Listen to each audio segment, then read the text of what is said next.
We're often told that wealth is about the glitz, the glamour, and the Instagram-worthy lifestyle.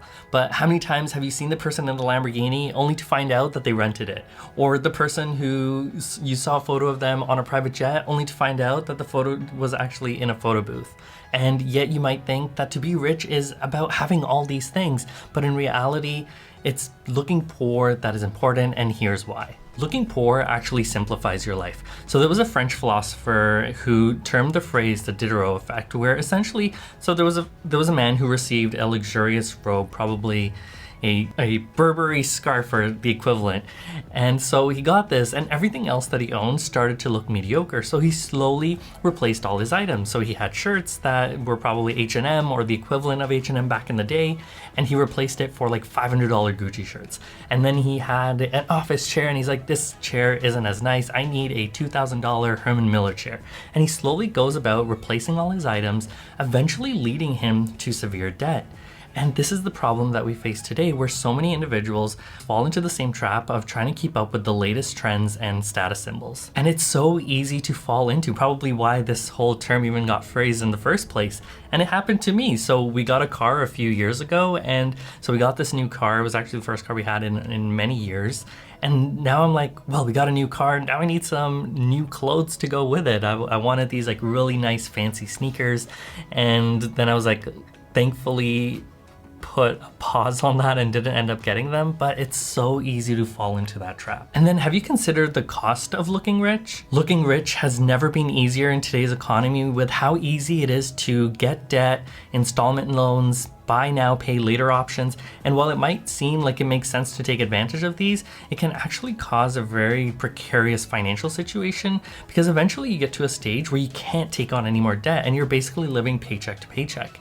And one thing can happen, like you lose your job or you get injured, and all of a sudden everything can come crashing down really quickly. And oftentimes when you see people with that vacation home, with that third exotic car, with the latest iPhone, oftentimes it's all financed through debt. And it's so funny because recently on Ramit Sethi's podcast, like he always talks about how he's talking to people who are struggling financially, yet they'll have like the latest iPhone or the latest Apple Watch or the latest iPad for no reason. Like I have my iPad and it's been running for 5 years perfectly.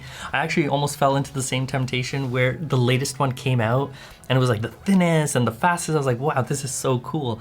But realistically, it's not gonna make a difference to me, because basically all I do is browse the web, type messages and emails, and my 5-year-old iPad does that flawlessly. And going back to like those Apple Watches, like Ramit Sethi, like it's funny what he says about people with their Apple Watches on his podcast, but I almost fell for that trap too. And they talk about how it's a need and they need it because it keeps them connected, or they get messages to their phone or their watch and they're able to reply right away.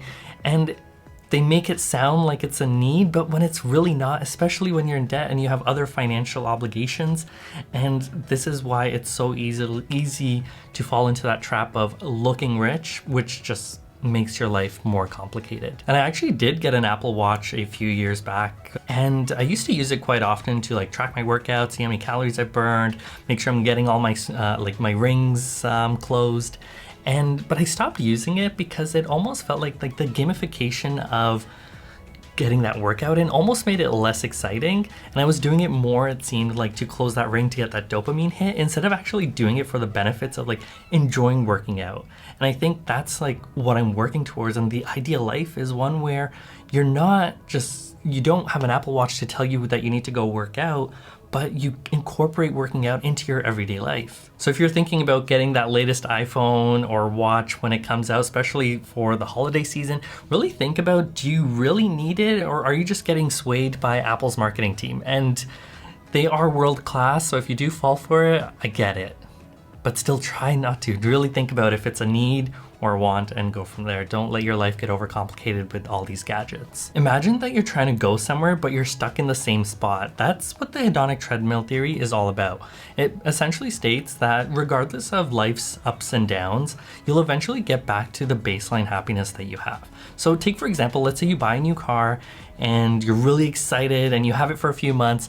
Eventually what will happen is you'll kind of like come back from that high and go back to your like normal level of happiness.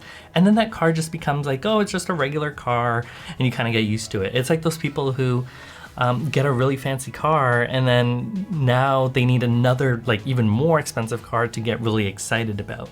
And the same applies to like shopping. You go out and you buy something and it makes you really happy, but then you kind of get back to your baseline happiness, and then you go out there and buy something again, and now you're in this vicious cycle of constantly buying, constantly shopping to get that dopamine hit and to almost in a way stay happy. And that's why looking poor actually helps with this, because you're not chasing that dopamine hit, you're not chasing that high that you get from purchases.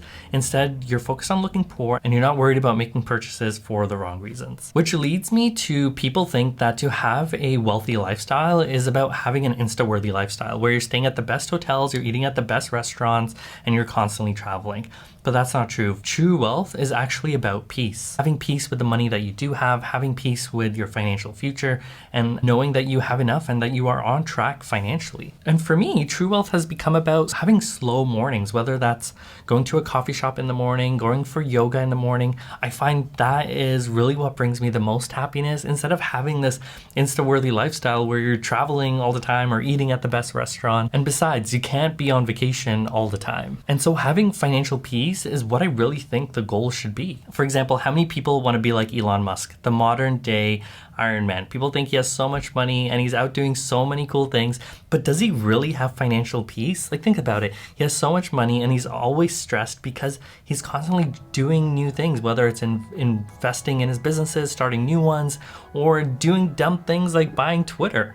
And so while he may be rich, I don't know how much peace he actually has. And then that leads to how looking poor can actually lead you to retire earlier and achieve financial freedom soon. In today's society, we think that we achieved a certain age or we achieved a certain income, and so that gives us the ability to do things. Like, how many surgeons do you know who all of a sudden might be making $1 million, but now they're living paycheck to paycheck because they went out and bought that Lamborghini. They're going on exotic trips all the time and they bought that mansion that's weighing them down financially. Or when you get kids and now all of a sudden you need a bigger house that has a yard, and then you also need to get that SUV. And I can tell you from personal experience, I did not have any of those things, and I think I turned out okay. So I think it's safe to say you don't need all those things if you do have children. But let me know in the comments below if you don't think that that is true, and if you think that the SUV is essential. But imagine if you were able to do all of these things and didn't fall for the trap of looking rich and instead focused on looking poor. You'd have so much more money in your bank account that you could then invest, and that would allow you to retire earlier and achieve financial freedom sooner. But it's not just about retiring early. Like, let's say you're in a job that you don't enjoy, but you're living paycheck to paycheck because you have all these liabilities, all these expenses, so you're not able to take a break from work. Or if there's a job that you like that pays less, but it's your dream job, but now you can't take it because you're stuck in this cycle of living paycheck to paycheck. And if you take a pay cut, you either have to get rid of things, but you can't afford to get rid of them because you're on a payment plan for them. So you're stuck. But instead, looking poor allows you to achieve financial freedom sooner, and so you're able to live the life that you want sooner, whether that's having your dream job or living that financially peaceful life. Now, clearly there's a theme of overconsumption and how social media makes us spend so much more money than we intend to. Like that birthday party, the proposal, the gender reveal party, I swear it gets more extravagant every year, where everyone's always trying to one up another, make it the next best thing, or make their video go viral of their event. And I think an important question to ask is, if you couldn't share what you're doing on social media, would you still do it? Would you still go to that restaurant? Would you still get that house or that car, go on that vacation, or would you live your life differently? And while you're thinking about that question, did you know that Rich Dad Poor Dad actually talks more about achieving financial freedom than he does about real estate? So definitely check out this video next where I go more into that.